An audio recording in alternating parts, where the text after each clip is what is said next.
आणि आता बातमी आहे संभाजी भिडेंबाबत। गणपती आणि नवरात्र उत्सव हे आता इव्हेंट झालेले आहेत। महामूर्ख जमात म्हणजे हिंदू जात असं वादग्रस्त वक्तव्य संभाजी भिडेंनी केलंय। राजकारण, सत्ताकारण आणि अर्थकारण हे शूद्र झाले तर हिंदी चिनी भाई भाई म्हणणारा पंतप्रधान आपल्याला दुर्दैवाने मिळालाय असंही संभाजी भिडे म्हणाले। ते सांगलीत बोलत होते। गणपती उत्सवाचा चौथा झालाय, नवरात्राचा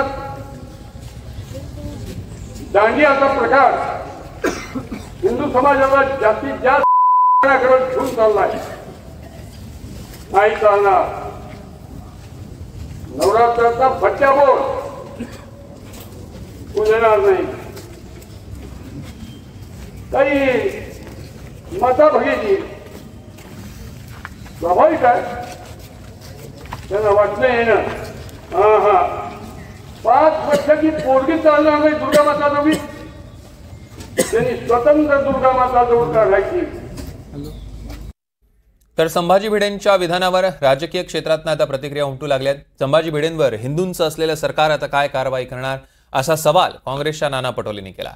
तर संभाजी भिडेंचं वक्तव्य गांभीर्याने घेण्याची गरज नाही असं भाजपच्या राधाकृष्ण विखे पाटलांनी म्हटलं। तर छत्रपती संभाजीराजेंनी एक सल्ला दिलाय भिडेंना, बघूया।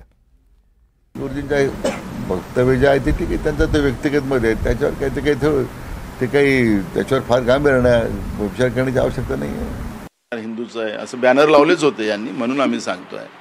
मग हिंदूला शिवा देणाऱ्या मनोहर कुलकर्णी उर्फ संभाजी भिडेवर काय कारवाई करतात ते आम्ही पाहतोय। हा हिंदूंचा अपमान करण्याचा अधिकार एखाद्या व्यक्तीला दिलेला नाही आहे। त्यामुळे हे सरकार जे आहे आपलं गुन्हेगाराला पाठीशी घालणारं महाराष्ट्रातलं, या कारवाईकडे आम्ही लक्ष देऊन ठेवू। मी ऐकलं नाहीये, पण सगळे जबाबदार जे व्यक्ती असतात त्यांनी जबाबदारपूर्वक आपलं वक्तव्य करावं असं मला वाटतं।